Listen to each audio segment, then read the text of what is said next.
Thank you very much, Madam Chair, Mr. President, and we welcome the DOTR family. My questions are very simple. As you know, we've been sitting here since 1998, and regardless of administration, the problems besetting the maritime sector, the aviation sector, the land sector are still the same, if not increasing. So I would like to know what the new secretary and the team, although it's been 1 year, is doing. And I'll just focus first on the micro, the parochial issue, since the Senate President mentioned about Bukidnon. Then I just wanted, so that everybody will be prepared for their answers, I will ask about the maritime sector, PCG, and then next I will ask about the land sector and inclusive mobility. Okay, let me just start with the Antique Airport. This the pandemic, please do not make the pandemic a reason, because this was way before the pandemic. May I know why is there such a delay for such a simple project in a province that was deprived of an airport where there was an airport? In short, it was still the time of then Senate President Drilon when he was in jest telling us that what we needed were goats and not an airport because it was filled with talahib. It challenged me, and therefore I believe that the more than 500,000 people in our province and even those in the next district in Antique would benefit, and so we were able to help with the airport. However, it's been so long. It's already 2023, last quarter, and the funds were in my third term. It's already my fourth term. It's not the fault of secretary. May I know the process why the DOTR downloads it to CAAP so that, Madam Chair, it would look like the funds are obligated.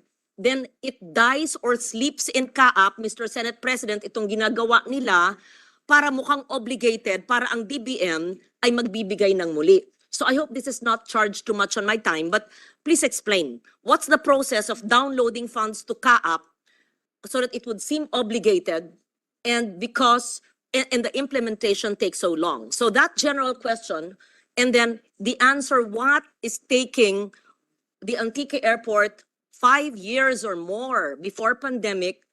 They bid it to a contractor who never shows up.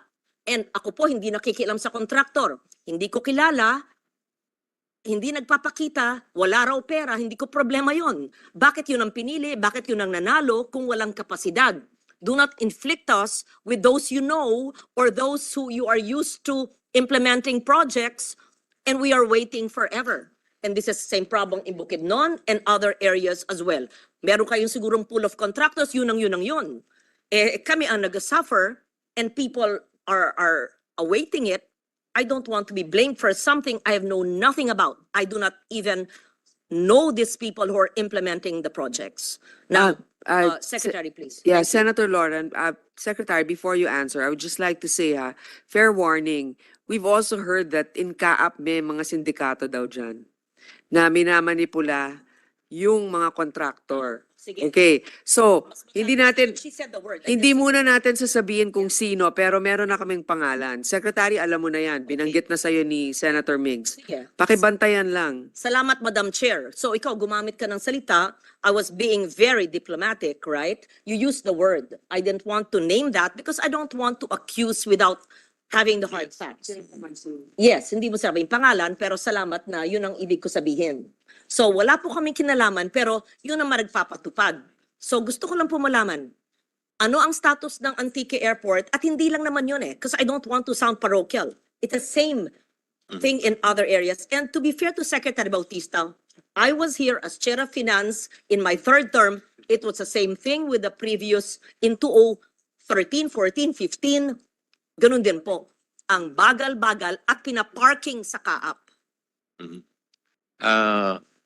DG Tamayo will give you an update of the Antique Airport. DG? Through the chair, if I may. As far as Antique Airport is concerned, allow me just to give a rundown. We actually have because it would take the time of the committee. Can you submit that? And just answer me with one sentence. Is it 70% done? And when do you commit to finish the infrastructure, everything inside, and the site development? Because we are not lacking in funds. Nagbigay po tayo, nag-amend tayo ng budget para po matapos yan. Ang aking pagkarinig, wala na raw pera yung contractor, kailangan daw ng 3-phase para sa Anteco, wala daw siyang 20 million para magpakabit sa Anteco. Paano ba yan? Hindi naman pwedeng senador o congressman ang nagbibigay ng pera para magkaroon po ng kuryente ang airport. So hindi po kami pumipili ng contractor. So pakisumite po, ang gusto ko lang po malaman, ilang porsyento na po? 50, 70, 90, at kailan po nakatakdang mag-inaugurate? Then I proceed to my next question. Thank you. Ma'am, if I may, as far as CAAP is concerned, we only have one downloaded project that we are supposed to complete, and this is Yung for status po bidding ng pa rin po. Antique Airport, sir, ilang porsyento po? And then yung procedure of downloading it to CAAP. Yun lang po. Ma'am, may I answer on the downloading? No, it has been the practice for many years, but recently, ma'am, we made a policy that it will be the OTR who will conduct direct bidding. No. Yeah, para maliwanag. So, it's been a practice of downloading, pero mali yan eh. Kasi sa books, parang obligated, pero natutulog sa CAAP. Kaya nga yung mga pangakong airport, kunin nyo yung listahan nung panahon nung Aquino administration na ngayon din na ako, mga may Masbate, may ganyan, kung saan-saan, hindi mga naituloy, natutulog. So, alamin natin saan ang CAAP. Lahat ng pondong nasa CAAP in full transparency, pakibigay sa chair so that we will see. And all the airports planned Yeah. since 2014-15 na hindi na ituloy, baka yung pera nandyan pa sa CAAP dahil naman hindi natin nakikita yan kasi na-obligate. We will submit them. So to prove the point, the fact that they are veering away from that practice means the practice is not good. Oh, di mabuti rin we cite it so it will no longer be done. Now, that's the status po. Porsyento lang po at kailan kayo matatapos sa Antique. Baka naman end of my 4th term po, 2028, dun lang po matatapos. Wag naman po, dahil 3rd term ko po yun. To the chair, if I may, ma'am. As far as the construction of new apron, taxiways, PTB, admin building, and site development plans, it's 75.78 completed, and the target completion date is December of 2023.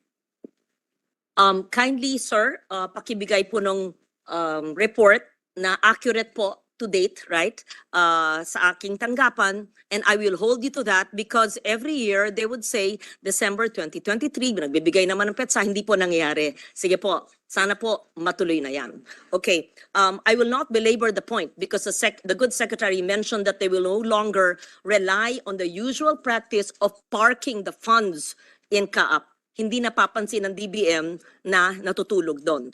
So I would just kindly request that CAAP will submit all the funds that are parked there that were intended for previous projects, namely airports, and what happened to it. Because I know it was during my time as chair when the funds for the Bukidnon Airport were amended in the budget. Yes, it was 2016, and it was not, you said nawala? It can't, nawala ba? It was not implemented. After, during the pandemic, Yeah. big chunk was taken out, utilized for the Bayanihan. So we went back to zero. It's probably not true because it's in CAAP. They cannot get anything that was downloaded in CAAP, and we will talk to you about that. Okay, so thank you for that. Second, I proceed to the maritime sector and perhaps to the Before we move to the topic, if it's Yes. if it's all right with our Yes. chairman, really half a second interjection lang. Secretary, di ba you also allow DPWH to UMOA with DPWH, for example, on the runway? Baka mas mabilis pagka ganun. Secretary, you've done it before, right? For Cotabato, Sangli. Actually, sir, the repair of the Cotabato runway is done by DPWH. So, It's usually, you just give them the specs. They yes. follow the specs, so. Yes. So it's allowed under It's allowed there. AMOA. Yes. Just precedent. We can have MOA with them. Yeah. No? In Thank fact, you. we have MOA with them on some road projects also. Thank you very much, Secretary, for the information.